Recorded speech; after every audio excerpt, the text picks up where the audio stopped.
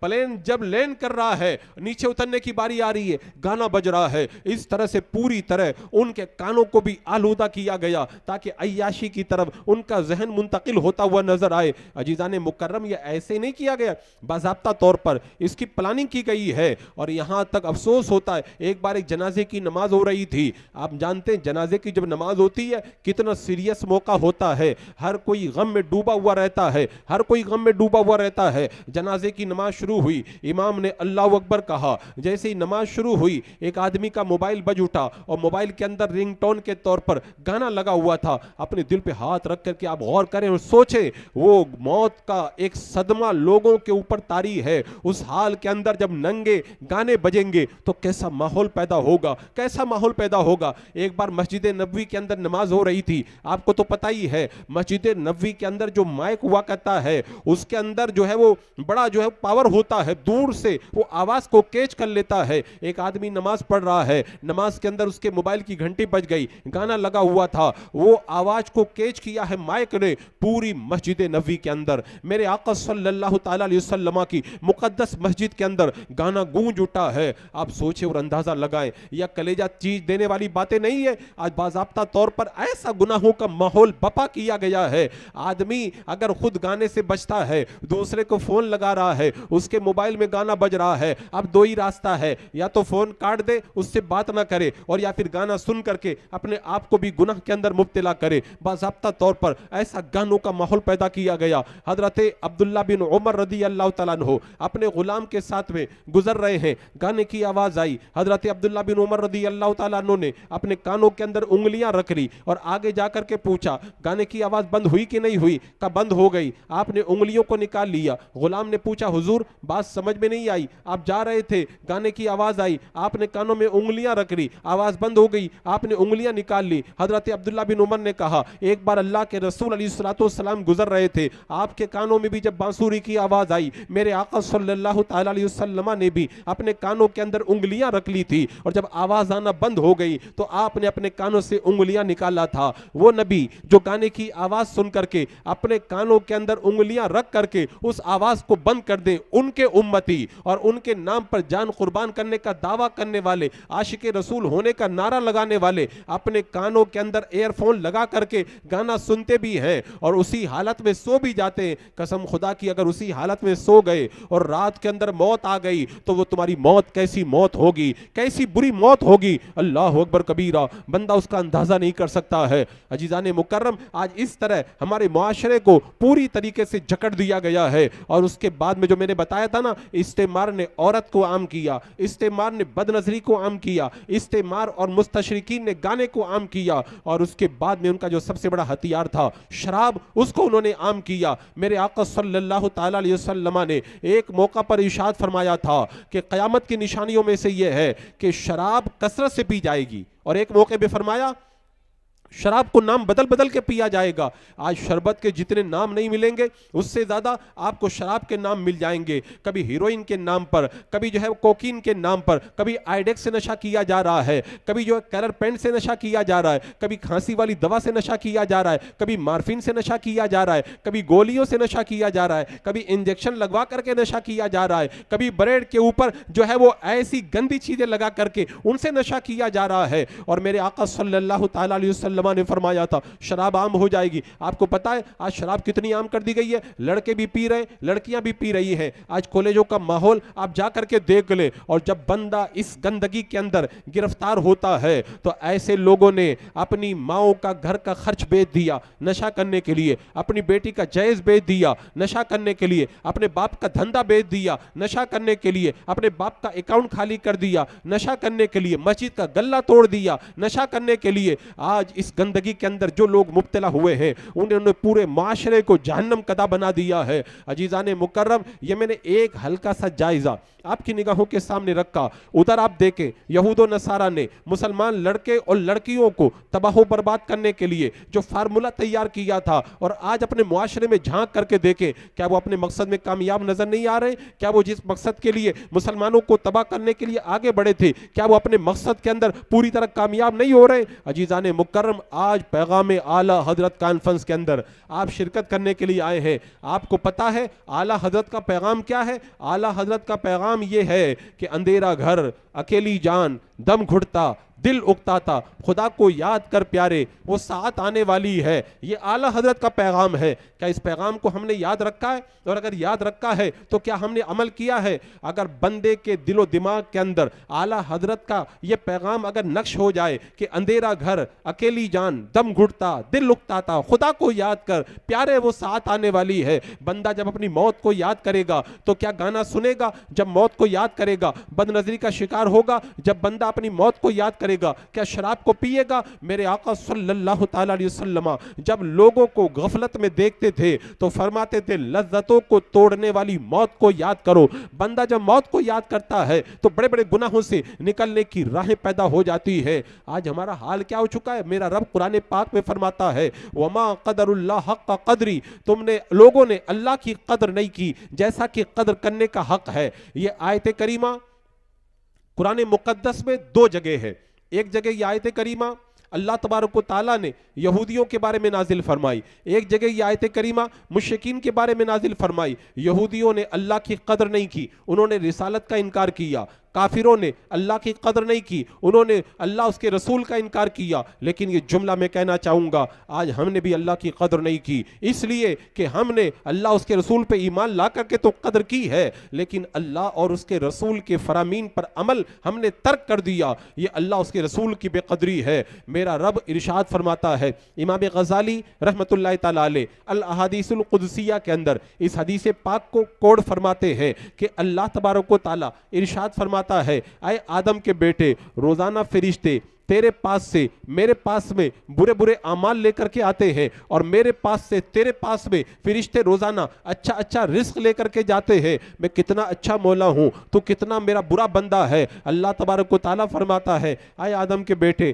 اگر دودھ پینے والے بچے نہ ہوتے, اگر بوڑھے نہ ہوتے, اگر چرنے چگنے والے جانور نہ ہوتے, تو میں آسمان کو لوہے کا بنا دیتا, زمین کو چوپٹ کر دیتا, نہ ایک دانہ آسمان سے نہ ایک قطرہ آسمان سے پانی کا اترتا, نہ زمین سے ایک دانہ اناج کا نکلتا, اور میں تیرے اوپر لگاتار عذاب کو نازل کر دیتا. لیکن اللہ تبارک و تعالیٰ نے ہمارے بچوں کی وجہ سے, ہمارے بوڑھوں کی وجہ سے, ہمارے بیماروں کی وجہ سے, ہمارے کمزوروں کی وجہ سے, ہمارے وہ بے زبان جانوروں کی وجہ سے ہم پر رحم کیا ہے. ورنہ ہمارے جو کام ہے, آج بہت سارے نوجوان آتے اور آنے کے بعد میں کہتے فلسطین میں مسلمانوں پہ ظلم ہو رہا ہے, ہماری دعائیں قبول نہیں ہو رہی ہے. کوئی آ کر کے کہتا ہے ہمارے بزرگان دین دعا کر رہے ہیں, ہماری دعائیں قبول نہیں ہو رہی ہے, ظلم ہو رہا ہے, ہماری مسجدوں کے خلاف ایکشن لیا جا رہا ہے, ہمارے مدرسوں کو بند کیا جا رہا ہے, ہمارے نوجوانوں کو جیلوں میں ڈالا جا رہا ہے. میں ان نوجوانوں سے ایک ہی بات کہتا ہوں, کیا تم نے وہ حدیث پاک نہیں سنی؟ جب رات گزر جاتی ہے اور رات کا 2/3 حصہ گزرتا ہے تو اللہ تبارک و تعالیٰ آسمان دنیا پر تجلی فرماتا ہے اور ارشاد فرماتا ہے کوئی مانگنے والا عطا کروں, ہے کوئی دعا کرنے والا اس کی دعا کو قبول کروں. جو نوجوان صبح کے وقت میں آ کے کہتا ہے اللہ دعائیں قبول کیوں نہیں فرماتا, میں اس نوجوان سے کہتا ہوں جب رب کی بارگاہ سے ندا دی جا رہی تھی ہے کوئی مانگنے والا, ہے کوئی سائل, ہے کوئی مغفرت کا طلبگار, تب تو فیس بک پہ لگا تھا, انسٹاگرام پہ لگا تھا, یوٹیوب پہ لگا تھا, تو عیاشی میں لگا تھا, فحاشی میں لگا تھا, اور صبح میں اٹھ کر کے کہتا اللہ میری دعا قبول کیوں نہیں فرماتا. جب میں کہتا ہوں الہی میرا احوال دیکھ, حکم ہوتا ہے بندے پہلے اپنا نامہ اعمال دے۔ حضرت ابراہیم بن ادہم رضی اللہ تعالیٰ عنہ کی بارگاہ کے اندر بصرہ کے لوگ آئے اور آنے کے بعد میں کہتے بادشاہ بہت ظلم کرتا ہے، دعا فرما دے اللہ تعالیٰ نجات عطا فرما دے۔ حضرت ابراہیم بن ادہم نے کہا ایک بات بتاؤ، اگر میں دعا کر دوں میری دعا قبول ہو جائے، بادشاہ کو ہٹا دیا جائے تو لیکن کیا گارنٹی ہے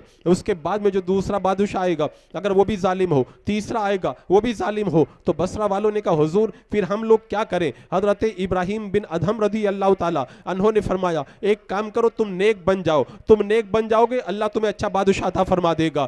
سب کے سب لوگ نیکی میں لگ گئے، اللہ نے انہیں اچھا بادشاہ عطا فرما دیا ہے۔ بیہقی شریف کی روایت ہے حضرت موسیٰ علیہ السلام کی بارگاہ کے اندر بنی اسرائیل آتے ہیں اور آنے کے بعد میں کہتے ہیں ہم کو کیسے پتا چلے گا اللہ ہم سے راضی ہے یا اللہ ہم سے ناراض ہے؟ حضرت موسیٰ علیہ السلام نے رب کی بارگاہ میں عرض کیا مولا قوم مجھ سے سوال کرتی ہے ہم کیسے پتا لگائیں کہ اللہ ہم سے راضی ہے یا اللہ ہم سے ناراض ہے؟ اللہ تبارک و تعالیٰ نے فرمایا اگر میں کسی قوم سے راضی ہوتا ہوں تو اچھا بادشاہ دے دیتا ہوں اور کسی قوم سے ناراض ہوتا ہوں تو ظالم بادشاہ کو مقرر کر دیتا ہوں۔ آئے سنگم نیر کے خوش عقیدہ مسلمانوں اپنے دل پہ ہاتھ رکھ کر کے بتاؤ کہ اللہ ہم سے راضی ہے؟ ہمارے اوپر کیسے لوگ حکومت کر رہے ہیں کہ اللہ ہم سے راضی ہے؟ آج ہم نے اپنے گناہوں کی وجہ سے، اپنی بدعنوانیوں کی وجہ سے، اپنی بدکاریوں کی وجہ سے، اپنی نافرمانیوں کی وجہ سے اپنے مولا کو ناراض کیا تو اللہ تبارک و تعالیٰ نے ہم پر ظالموں کو مسلط کر دیا۔ اب اس کے بعد میں ہم شکوہ کرتے ہماری دعائیں قبول کیوں نہیں ہوتی ہے؟ تو راستہ وہی ہے بندہ رب کی بارگاہ میں آ جائے، اپنے گناہوں سے توبہ کرے، پروردگار عالم اس کی نجات کا سامان پیدا فرما دے گا۔ ایک بار حضرت ابراہیم بن ادہم رضی اللہ تعالیٰ عنہ بغداد شریف کے ایک گاؤں میں تشریف لے گئے، رات کا وقت ہوا، مسجد میں پہنچے اور پھر بعد میں وہیں پر قیام کا آپ نے جو ہے وہ ارادہ فرمایا۔ مؤذن صاحب آئے، بانگی صاحب نے آ کر کے کہا اے مسافر چلو باہر جاؤ مسجد بند ہونے جا رہی ہے۔ حضرت ابراہیم بن ادہم نے کہا مسافر آدمی ہوں، رات کا وقت ہے، تھوڑی دیر مسجد میں رکنے کی اجازت دے دو۔ کہا نہیں مسجد کو بند کیا جا رہا ہے، آپ یہاں پر نہیں رک سکتے۔ آپ نے بار بار اس سے کہا لیکن وہ تیار نہ ہوا۔ آخر میں اس مؤذن نے حضرت ابراہیم بن ادہم کو پکڑ کر کے ڈھکیل کے مسجد کے باہر کر دیا۔ مسجد کے باہر ایک نان بائی روٹی بنانے والا کھڑا تھا، اس نے دیکھا کوئی مسافر آدمی ہے، کہنے لگا حضور میرے گھر پہ چلے، آ کر کے میرے گھر پہ رک جائے، میں آپ کے لیے انتظام کر دیتا ہوں۔ حضرت ابراہیم بن ادہم نان بائی کے گھر پہ جاتے، بستر لگاتا ہے، دسترخوان لگاتا ہے، کھانا لے کر کے آتا ہے۔ حضرت ابراہیم بن ادہم نے دیکھا اس کے ہونٹ برابر ہل رہے ہیں۔ آپ نے پوچھا کہ کیا بات ہے؟ میں آیا ہوں تب سے دیکھ رہا ہوں تیرے ہونٹ برابر حرکت کر رہے ہیں، آخر ماجرا کیا، تم کیا پڑھتے ہو؟ اس نے کہا میں ہر وقت اللہ کی بارگاہ میں توبہ کرتا رہتا ہوں، استغفار کرتا رہتا ہوں۔ حضرت ابراہیم بن ادہم نے کہا ایک بات بتاؤ، تم اللہ کی بارگاہ میں اتنا استغفار کرتے ہو تو اس سے تمہیں ملتا کیا ہے؟ اس نے جواب دیا نان بائی نے میں اللہ کی بارگاہ میں استغفار کرتا ہوں تو اللہ تبارک و تعالیٰ سے میں جو بھی مانگتا ہوں اللہ تبارک و تعالیٰ وہ مجھے عطا فرما دیتا ہے۔ حضرت ابراہیم بن ادہم نے کہا استغفار کرنے سے سب کچھ مل جاتا ہے؟ کہ سب کچھ مل جاتا ہے۔ کیا تو نے جتنی دعائیں کی سب قبول ہو گئی؟ کہ سب قبول ہو گئی، ایک دعا قبول ہونا باقی رہ گئی ہے۔ کہ کون سی دعا قبول ہونا باقی رہ گئی؟ کہ اللہ کی بارگاہ میں استغفار کرتا ہوں، اللہ نے میری ہر دعا کو قبول فرما لیا، صرف ایک دعا قبول ہونا باقی رہ گیا ہے۔ میں نے رب کی بارگاہ میں دعا کی ہے مولا مرنے سے پہلے مجھے ابراہیم بن ادہم کا چہرہ دکھا دے۔ تو حضرت ابراہیم بن ادہم نے کہا سن تو اللہ کی بارگاہ میں استغفار کرتا ہے، استغفار کی برکت سے اللہ نے تیری دعا کو قبول فرما دیا اور ابراہیم بن ادہم کو تیرے گھر کے اندر لا کر کے ڈال دیا ہے۔ عزیزان مکرم آج لوگ کہتے دعائیں قبول نہیں ہوتی ہیں، ہم نے اپنے گناہوں کے ذریعے اپنے مولا کو ناراض کیا۔ اگر ہم اپنے گناہوں سے سچے دل سے توبہ کر لیں تو اللہ تبارک و تعالی ہمارے لیے ساری مشکلوں سے نکلنے کا راستہ پیدا فرما دے گا۔ لیکن ہم گناہ کرتے رہیں اور کہیں کہ اللہ تبارک و تعالی ہم پر رحمت کی چھتریاں تانے، اللہ اکبر کبیرہ۔ عزیزان مکرم وما قدر اللہ حق قدری، ہم نے اللہ کی ویسی قدر نہیں کی ہے جیسی قدر کرنے کا حق ہے۔ اور وہی اعلیٰ حضرت سرکار نے فرمایا تھا نا شرم نبی خوف خدا، یہ بھی نہیں وہ بھی نہیں، ہمارے اندر نہ شرم نبی ہے نہ خوف خدا ہے۔ خوف خدا کا مطلب تو میں نے بتایا، ہم اللہ تبارک و تعالیٰ کی نافرمانی کر رہے ہیں، یہ اس بات کی پہچان ہے، ہمارے اندر خوف خدا نہیں پایا جاتا۔ اور شرم نبی بتاؤں، آؤ شرم نبی کے حوالے سے ایک حدیث پاک کے اندر آتا ہے،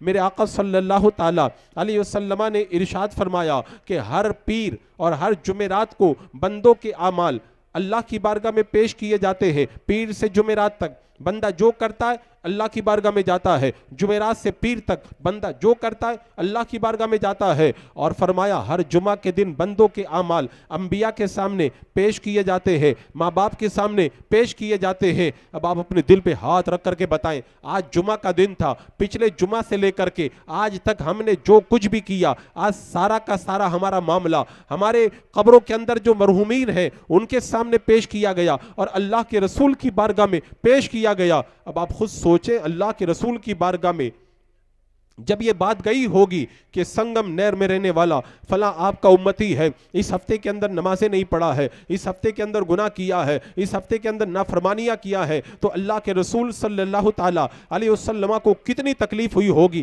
کیا بندہ اس کا کوئی اندازہ کر سکتا ہے؟ جب کوئی بندہ گناہ کرتا ہے تو میرے آقا صلی اللہ تعالیٰ علیہ وسلم کو بہت تکلیف ہوتی ہے۔ ایک روایت میں آتا ہے میرے آقا صلی اللہ تعالیٰ علیہ وسلم نے ارشاد فرمایا، میرا دل چاہتا ہے میں اذان پڑھنے کا حکم دوں، پھر اقامت کا حکم دوں، پھر میں نماز پڑھانے کا حکم دوں اور آگ لے کر کے جاؤں، ان لوگوں کے گھروں کو آگ لگا دوں جو اذان کی آواز سن کر کے مسجد میں نہیں آتے ہیں۔ اگر کوئی اذان کی آواز سن کر کے مسجد میں نہ آئے، میرے آقا فرماتے میرا دل چاہتا ہے ان کے گھروں کو میں آگ لگا دوں۔ تو آپ بتائیں جمعہ کے دن جب حضور کی بارگاہ میں ہمارے برے اعمال جاتے ہوں گے، ہمارا بے نمازی ہونا جاتا ہوگا، کہ اللہ کے رسول صلی اللہ علیہ وسلم کو تکلیف نہیں ہوتی ہوگی؟ اللہ کے رسول علیہ السلام کو بڑی تکلیف ہوتی ہوگی۔ لہذا شرم نبی اپنے اندر پیدا کرو۔ ہمارے اندر نہ شرم نبی ہے نہ خوف خدا ہے۔ عزیزان مکرم، یہود و نصارہ نے جو عیاشی اور فحاشی کا جال بچھایا تھا، آج ہمارا نوجوان پوری طرح اس کے اندر گرفتار ہو چکا ہے۔ آج نوجوان آ کے کیا کہتے ہیں؟ حضرت ہم گناہوں سے بچنے کی بہت کوشش کرتے ہیں، لوگوں کے درمیان رہتے ہیں، گناہوں سے بچ جاتے ہیں، لیکن جب تنہائی میں جاتے ہیں تو گناہوں سے نہیں بچ پاتے ہیں۔ آج ہماری تنہائیاں کتنی گنہگار ہو چکی ہے، اس کا آپ کو اندازہ ہے؟ ایک زمانہ تھا جب آدمی بوڑھا ہو جاتا تھا تو فلم نہیں دیکھتا تھا کہ لوگ کیا کہیں گے، بڑھاپے کے اندر سینما ہال کی ٹکٹ کی لائن میں جا کر کے کھڑا ہوتا ہے۔ لیکن آج یہود و نصارہ نے ایسی زمین تیار کی ہے، ایک بوڑھا آدمی بھی بند کمرے کے اندر وہ گناہ آرام سے کر لیتا ہے جس کا تصور پہلے کبھی وہ کر بھی نہیں سکتا تھا۔ عزیزان مکرم، میں نے بتایا نا، گناہوں کی جو شروعات ہوتی ہے وہ آنکھوں سے ہوتی ہے۔ اگر آنکھیں پاک ہو جائے تو گناہوں کے دروازے بند ہو جاتے ہیں۔ حضرت ابو بکر قطانی رضی اللہ تعالی عنہ کے جب دوست کا انتقال ہوا، خواب میں دیکھا، پوچھا اللہ تبارک و تعالیٰ نے تیرے ساتھ میں کیا معاملہ کیا؟ ابو بکر قطانی کہتے میرے دوست نے کہا موت کے بعد میں اللہ کی بارگاہ میں جب میری پیشی ہوئی، رب نے کہا تو نے یہ گناہ کیا؟ میں نے کہا کیا۔ کہا تو نے یہ گناہ کیا؟ کہا میں نے کیا۔ یہ گناہ کیا؟ کہا مولا میں نے کیا۔ رب نے میرے سارے گناہوں کو گنایا، میں ہاں کہتا رہا۔ اخیر میں اللہ تبارک و تعالیٰ نے ایک ایسے گناہ کا ذکر کیا کہ تو نے یہ گناہ کیا ہے۔ کہا مجھے شرم آ گئی، میں ہاں نہیں کہہ سکا۔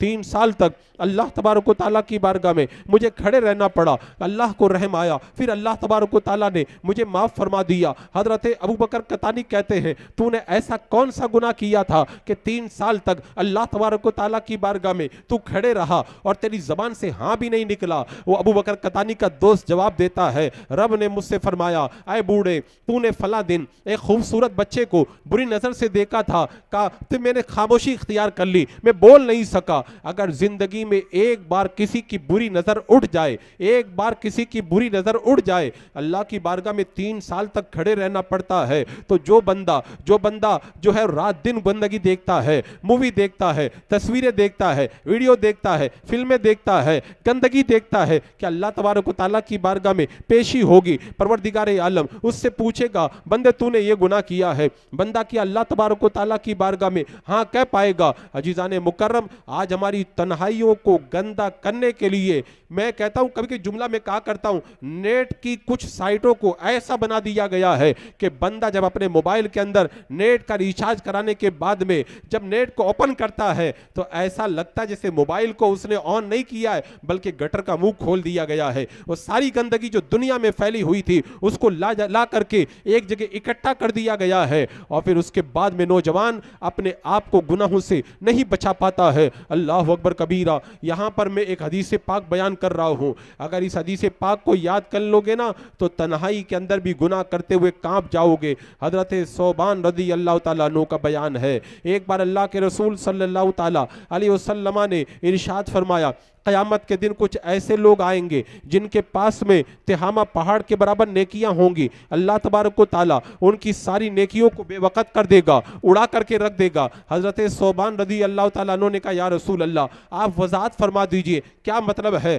میرے آقا نے فرمایا یہ وہ لوگ ہوں گے جو تمہارے بھائی ہوں گے، تمہاری قوم کے لوگ ہوں گے، جیسے تم نمازیں پڑھتے ہو ویسے ہی وہ بھی نمازیں پڑھا کریں گے، لیکن جب وہ تنہائی میں ہوتے تھے تو گناہ کرتے تھے۔ قیامت کے میدان میں جب تہامہ پہاڑ کے برابر نیکیاں لے کر کے پہنچیں گے، اللہ تبارک و تعالیٰ ان کی ساری نیکیوں کو ریت کے ذرے کی طرح اڑا کے رکھ دے گا۔ عزیزان مکرم، اگر ہم نے نمازیں پڑھی، روزے رکھ کے حج و عمرہ کیا، صدقہ و خیرات کیا، تلاوت کی، تسبیح پڑھی، ذکر و اذکار کیے، لیکن بند کمرے میں اگر ہم نے گندا گناہ دیکھا ہے اور گندگی ہم نے اگر کی ہے تو میرے آقا نے بتا دیا ہے یہ نیکیوں کے جو پہاڑ ہے قیامت کے میدان میں تم لے کر کے جاؤ گے، اللہ تبارک و تعالیٰ ان ساری نیکیوں کو ریت کے ذروں کی طرح اڑا کر کے رکھ دے گا۔ بتاؤ بندے کو سوچنے کا موقع ہے کہ نہیں ہے؟ حضرت عبداللہ بن زید رضی اللہ تعالیٰ عنہ کا بیان ہے، چاندنی رات، چاند کی جو ابتدائی تاریخیں رہتی ہیں ان ابتدائی تاریخوں میں میرا گزر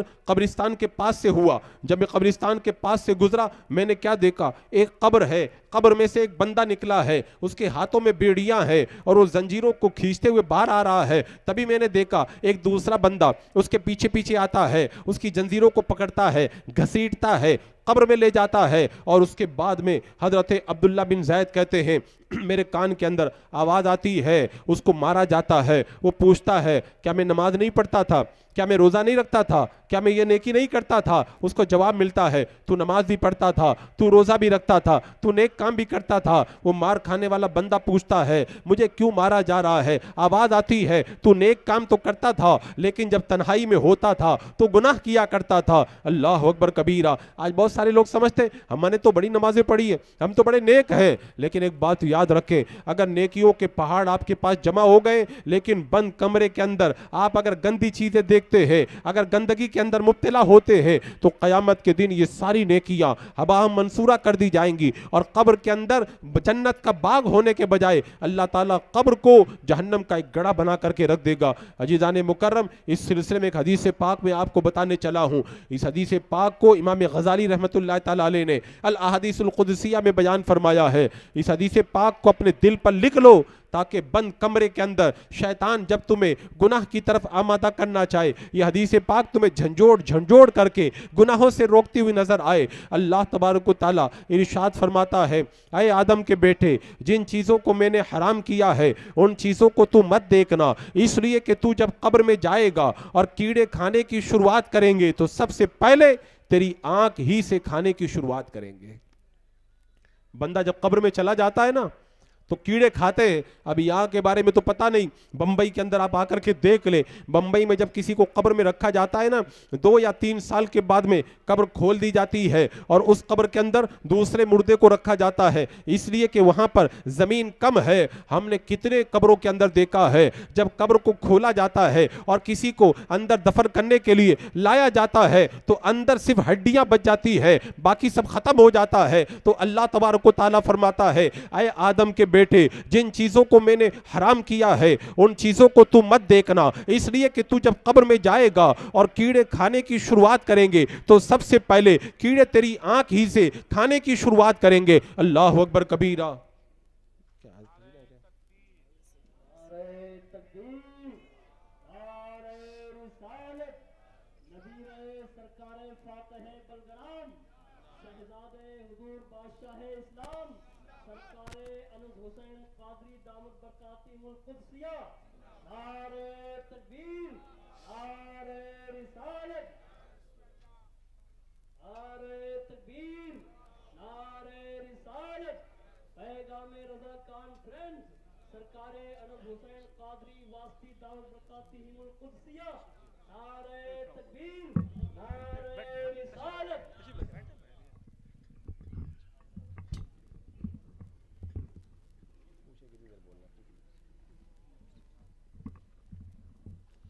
درود پاک پڑھ لیں۔ اللہم صلی علی سیدنا و شفیعنا و حبیبنا و مولانا محمد و بارک وسلم، صلاۃ و سلام علیک یا رسول اللہ صلی اللہ تعالی علیہ وسلم۔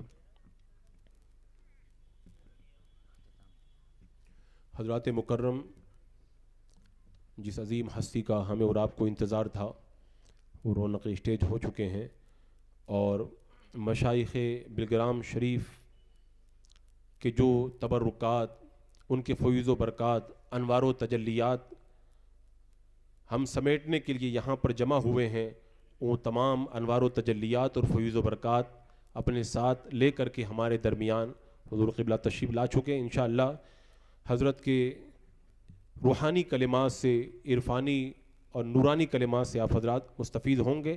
میں اپنی باتوں کو ختم کرنے کی طرف آ رہا ہوں۔ ایک مرتبہ جھوم کے درود پاک پڑھ لیں۔ اللہم صلی علی سیدنا و شفیعنا و حبیبنا مولانا محمد مبارک وسلم، صلاۃ و سلام علیک یا رسول اللہ صلی اللہ تعالی علیہ وسلم۔ ابھی جو باتیں میں نے آپ کے سامنے عرض کی وہ ایک خاص مقصد کو لے کر کے عرض کی ہیں۔ اگر آپ حضرات نے میری ان باتوں پہ عمل کر لیا تو سمجھ جاؤ کہ جلسہ کامیاب ہو گیا ہے، اور اگر آپ نے ان کو ایک کان سے سن کر کے دوسرے کان سے نکال دیا تو جلسے تو ہوتے ہیں، ہوتے رہیں گے۔